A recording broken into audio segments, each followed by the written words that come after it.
ঠাকুরদাস মুখুর্জির বর্ষীয়সী স্ত্রী 7 দিনের জ্বরে মারা গেলেন। বৃদ্ধ মুখোপাধ্যায় মহাশয় ধানের কারবারে অতিশয় সঙ্গতিপন্ন। তার 4 ছেলে 3 মেয়ে, ছেলে মেয়েদের ছেলেপুলে হইয়াছে। জামাইরা, প্রতিবেশীর দল, চাকর বাকর, সে যেন একটা উৎসব বাঁধিয়া গেল।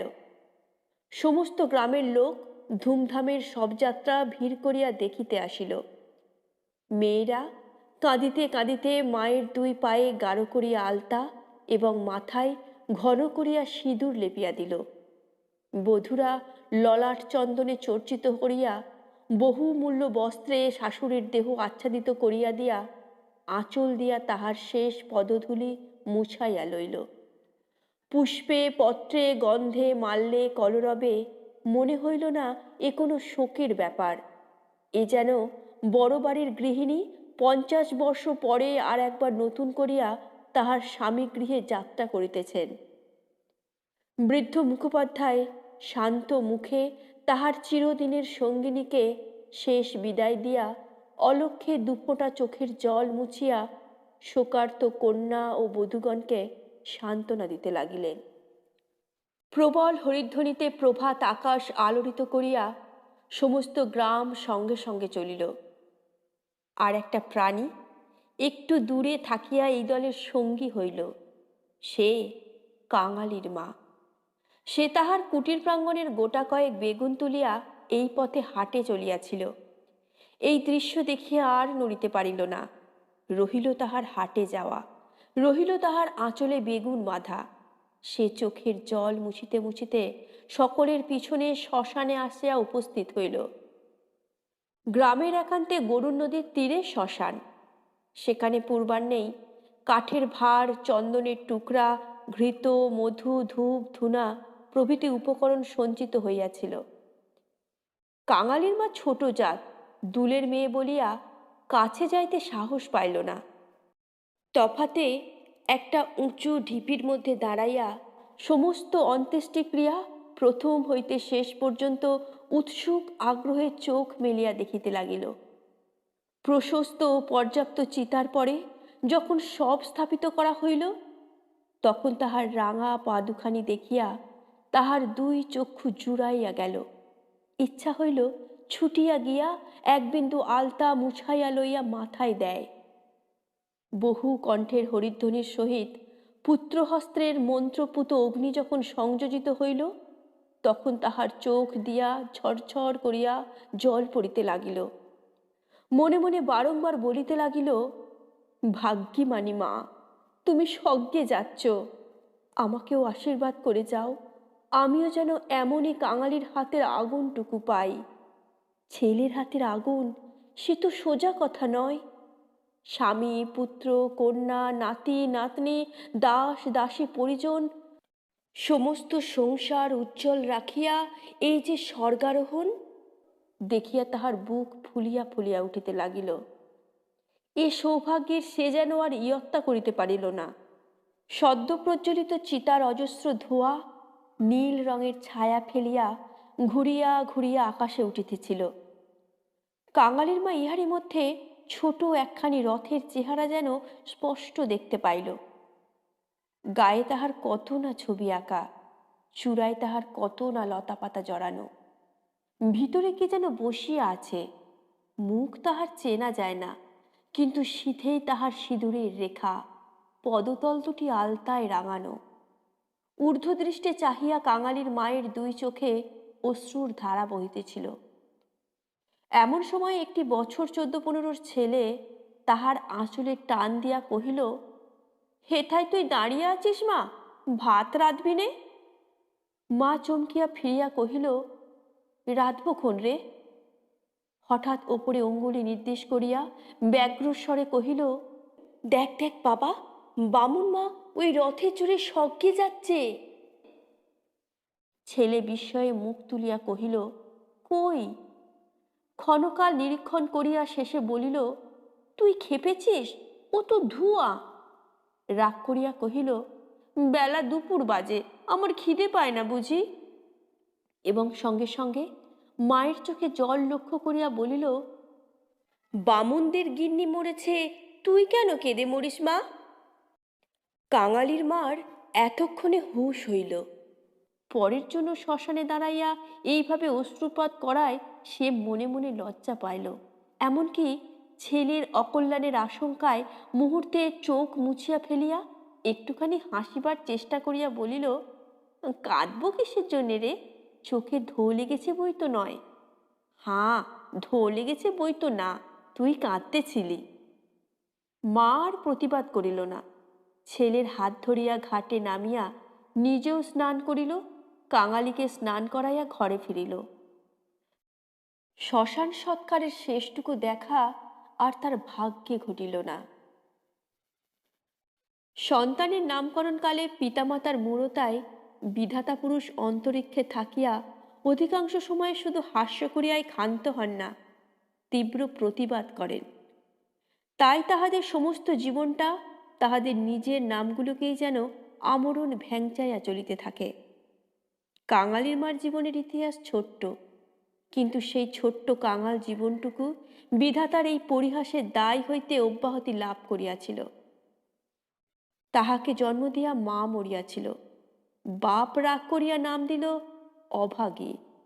মা নাই, বাপ নদীতে মাছ ধরিয়া বেড়ায়, তাহার না আছে দিন না আছে রাত।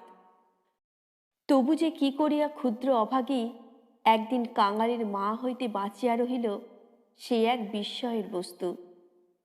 যাহার সহিত বিবাহ হইল তাহার নাম রসিক বাঘ।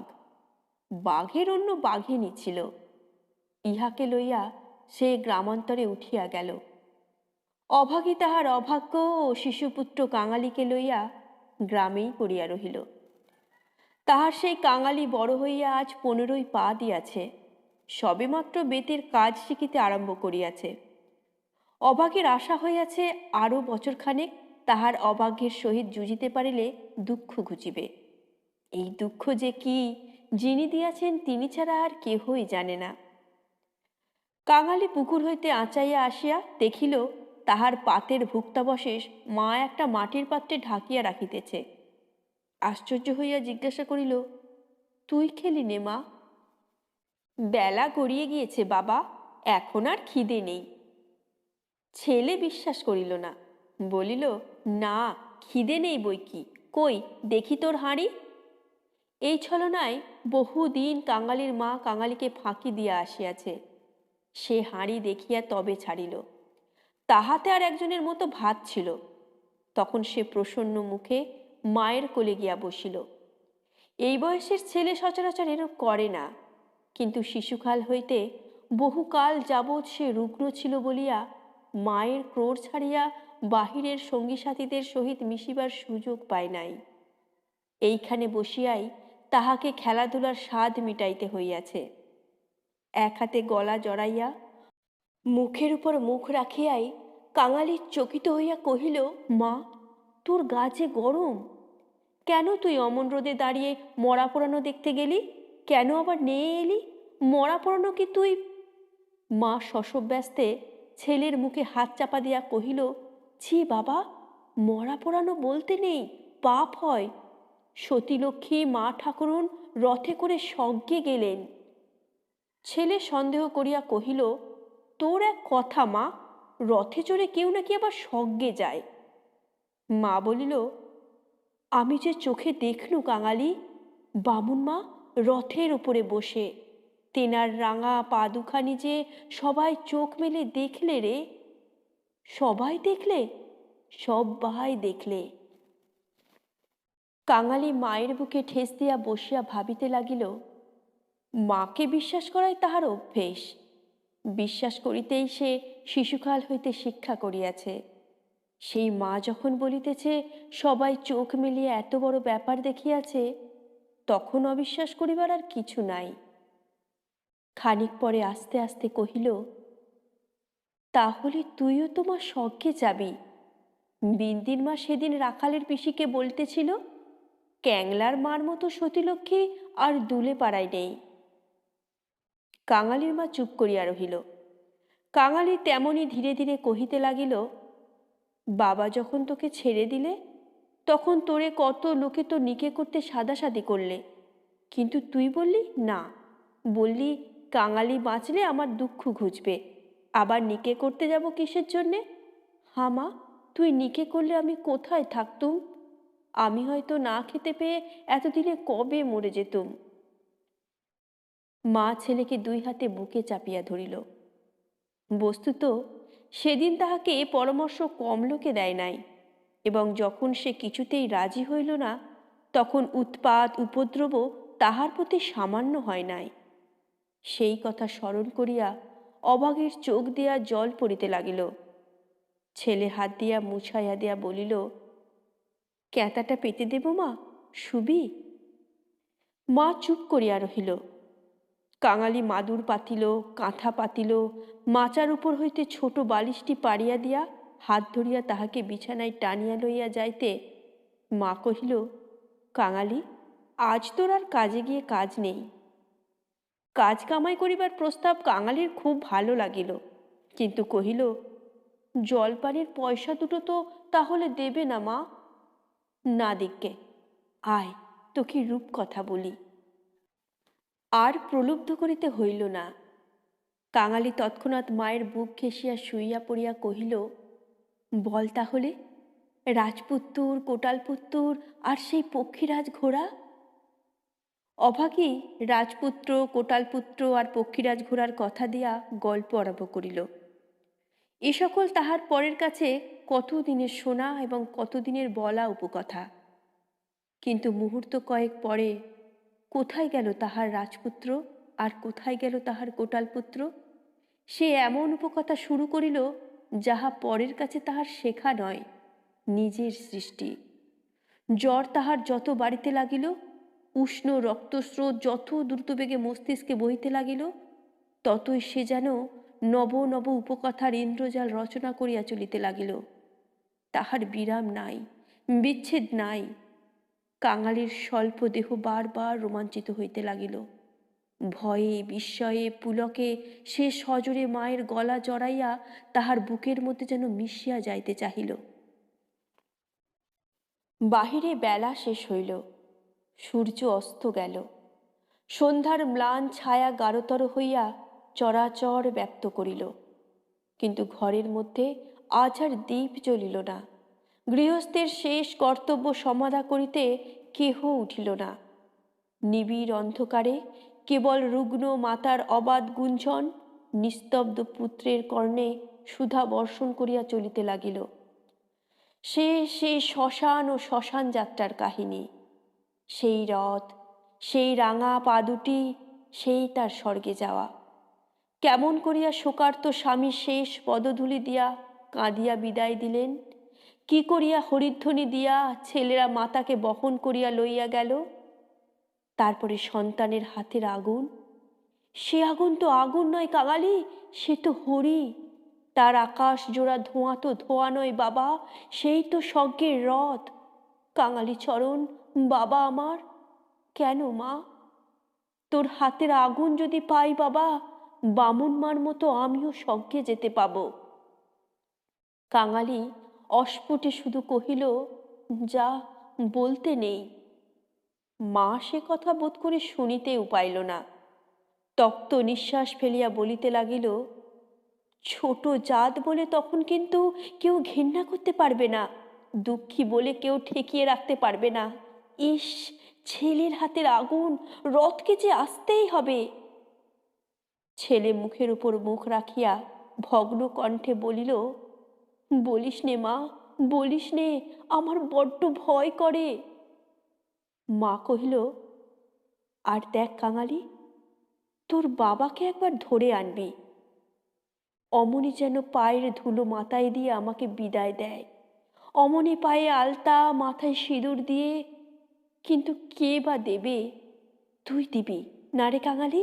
তুই আমার ছেলে, তুই আমার মেয়ে, তুই আমার সব। বলিতে বলিতে সে ছেলেকে একেবারে বুকে চাপিয়া ধরিল। অভাগীর জীবননাট্যের শেষ অঙ্ক পরিসমাপ্ত হইতে চলিল। বিস্তৃতি বেশি নয়, সামান্যই। বোধ করি 30টা বছর আজও পার হইয়াছে কি হয় নাই। শেষও হইল তেমনি সামান্যভাবে। গ্রামে কবিরাজ ছিল না, ভিন্ন গ্রামে তাহার বাস। কাঙালি গিয়া কাদাকাটি করিল, হাতে পায়ে পড়িল। শেষে ঘটি বাঁধা দিয়া তাহাকে 1 টাকা প্রণামী দিল। তিনি আসিলেন না, গোটাচারেক বড়ি দিলেন।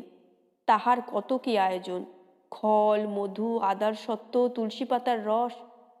কাঙালির মা ছেলের প্রতি রাগ করিয়া বলিল, কেন তুই আমাকে না বলে ঘটি বাঁধা দিতে গেলি বাবা? হাত পাতিয়া বড়ি কয়টি গ্রহণ করিয়া মাথায় ঠেকাইয়া উনানে ফেলিয়া দিয়া কহিল, ভালো হইতো এতেই হব। বাগদি দুলের ঘরে কেউ কখনো ওষুধ খেয়ে বাঁচে না। দিন 2-3 এমনি গেল। প্রতিবেশীরা খবর পাইয়া দেখিতে আসিল। যে যাহা মুষ্টিযোগ জানিত, হরিণের শিং ঘষা জল, গেটে কড়ি পুড়াইয়া মধুতে মারিয়া চাটাইয়া দেওয়া ইত্যাদি অব্যর্থ ঔষধের সন্ধান দিয়া যে যাহার কাজে গেল।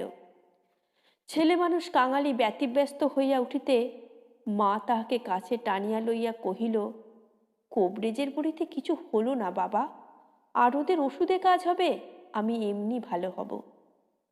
কাঙালি কাঁদিয়া কহিল, তুই তো বড়ি খেলি নে মা, উনুনে ফেলে দিলি, এমনি কি কেউ সারে? আমি এমনি সেরে যাব, তার চেয়ে তুই 2টো ভাতে ভাত ফুটিয়ে নিয়ে খা দিকি, আমি চেয়ে দেখি। কাঙালি এই প্রথম অপটু হস্তে ভাত রাঁধিতে প্রবৃত্ত হইল। না পারিল ফ্যান ঝাড়িতে, না পারিল ভালো করিয়া ভাত বাড়িতে। উনান তাহার জ্বলে না, ভিতরে জল পড়িয়া ধোঁয়া হয়, ভাত ঢালিতে চারিদিকে ছড়াইয়া পড়ে। মায়ের চোখ ছলছল করিয়া আসিল। নিজে একবার উঠিবার চেষ্টা করিল, কিন্তু মাথা সোজা করিতে পারিল না, শয্যায় লুটাইয়া পড়িল। খাওয়া হইয়া গেলে ছেলেকে কাছে লইয়া কি করিয়া কি করিতে হয় বিধিমতে উপদেশ দিতে গিয়া তাহার ক্ষীণ কণ্ঠ থামিয়া গেল, চোখ দিয়া কেবল অবিরল ধারে জল পড়িতে লাগিল। গ্রামে ঈশ্বরনাপিত নারী দেখিতে জানিত। পরদিন সকালে সে হাত দেখিয়া তাহারই সম্মুখে মুখ গম্ভীর করিল, দীর্ঘ নিঃশ্বাস ফেলিল এবং শেষে মাথা নাড়িয়া উঠিয়া গেল। কাঙালির মা ইহার অর্থ বুঝিল, কিন্তু তাহার ভয়ই হইল না। সকলে চলিয়া গেলে সে ছেলেকে কহিল, এইবার একবার তাকে ডেকে আনতে পারিস বাবা? কাকে মা? ওই ছেড়ে ও গায়ে যে উঠে গেছে। কাঙালি বুঝিয়া কহিল, বাবাকে। অভাগী চুপ করিয়া রহিল। কাঙালি বলিল, সে আসবে কেন মা? অভাগীর নিজেরই যথেষ্ট সন্দেহ ছিল, তথাপি আস্তে আস্তে কহিল, গিয়ে বলবি মা শুধু একটু তোমার পায়ের ধুলো চায়। সে তখনই যাইতে উদ্যত হইলে সে তাহার হাতটা ধরিয়া ফেলিয়া বলিল, একটু কাঁদা কাটা করিস বাবা, বলিস মা যাচ্ছে। একটু থামিয়া কহিল, ফেরবার পথে অমনি নাপতে বৌদির কাছ থেকে একটু আলতা চেয়ে আনিস কাঙালি। আমার নাম করলেই সে দেবে, আমাকে বড় ভালোবাসে। ভালো তাহাকে অনেকেই বাসিত। জ্বর হওয়া অবধি মায়ের মুখে সে এই কয়টা জিনিসের কথা এতবার এত রকম করিয়া শুনিয়াছে যে সে সেইখান হইতে কাঁদিতে কাঁদিতে যাত্রা করিল। পরদিন রসিক দুলের সময় মতো যখন আসিয়া উপস্থিত হইল, তখন অভাগীর আর বড় জ্ঞান নাই। মুখের পরে মরণের ছায়া পড়িয়াছে। চোখের দৃষ্টি এ সংসারের কাজ ছাড়িয়া কোথায় কোন অজানা দেশে চলিয়া গেছে। কাঙালি কাঁদিয়া কহিল, মাগো, বাবা এসেছে, পায়ের ধুলো নেবে যে। মা হয়তো বুঝিল, হয়তো বুঝিল না, হয়তোবা তাহার গভীর সঞ্চিত বসনা সংস্কারের মতো তাহার আচ্ছন্ন চেতনায় ঘা দিল। এই মৃত্যু পথযাত্রী তাহার অবশ বাহুখানি শয্যার বাহিরে বাড়াইয়া হাত পাতিল। রসিক হতবুদ্ধির মতো দাঁড়াইয়া রহিল।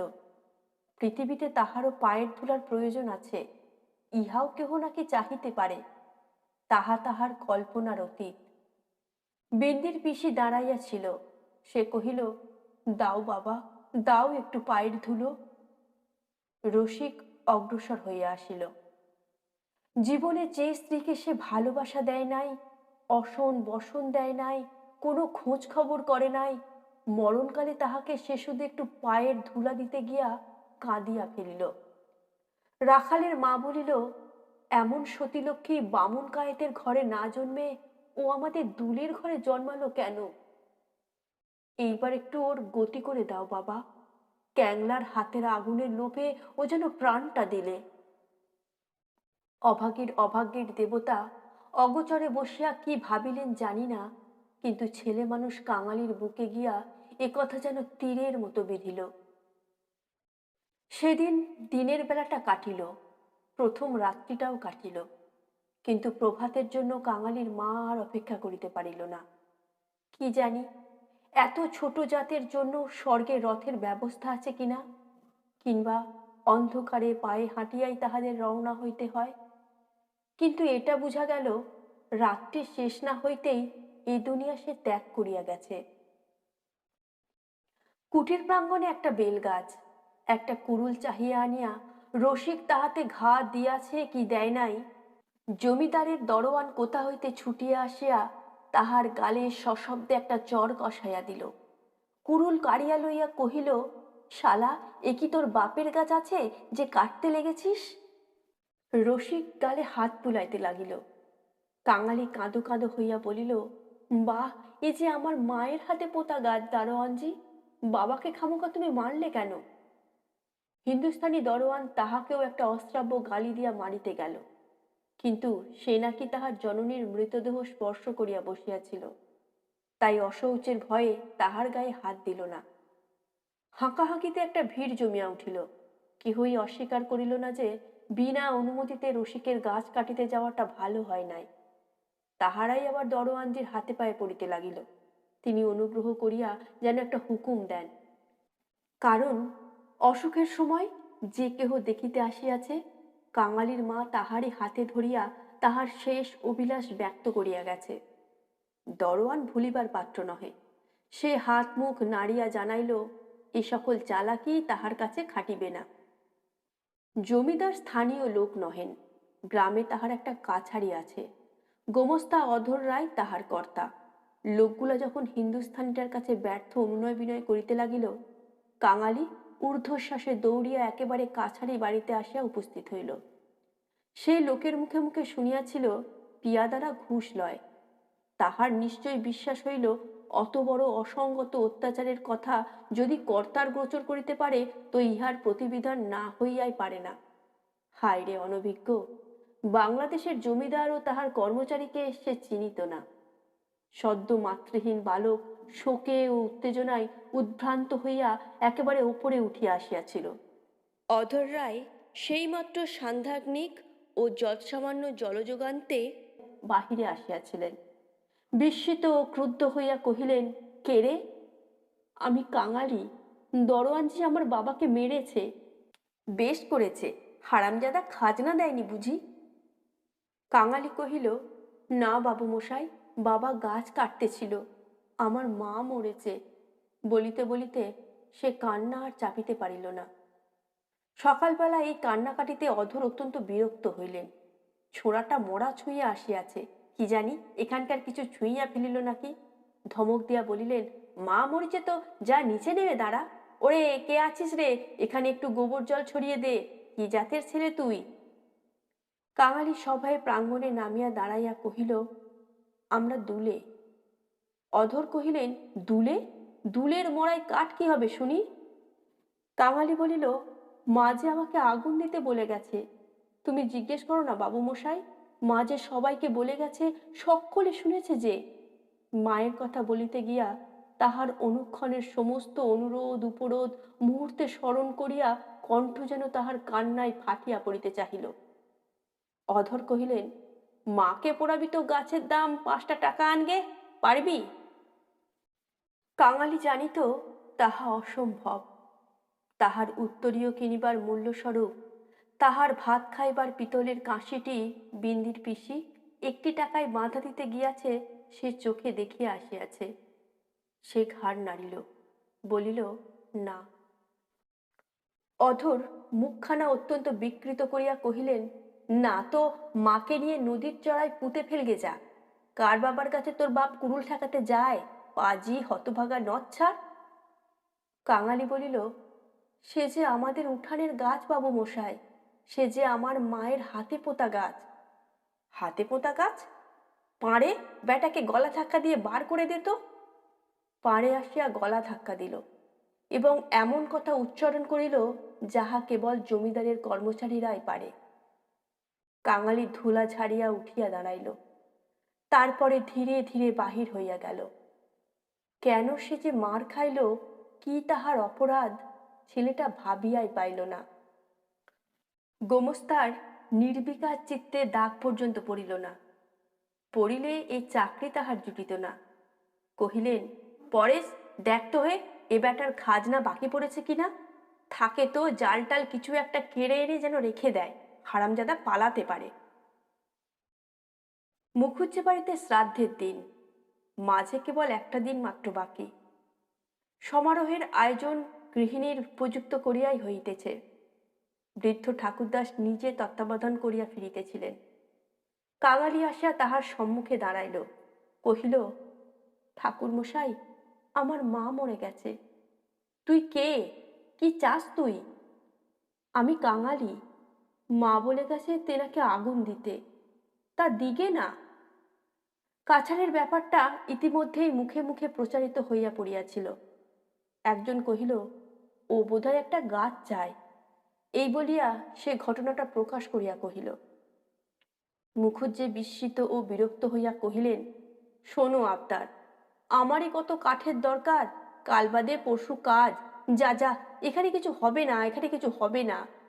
এই বলিয়া অন্যত্র প্রস্থান করিলেন। ভট্টাচার্য মহাশয় অদূরে বসিয়া ফর্দ করিতেছিলেন।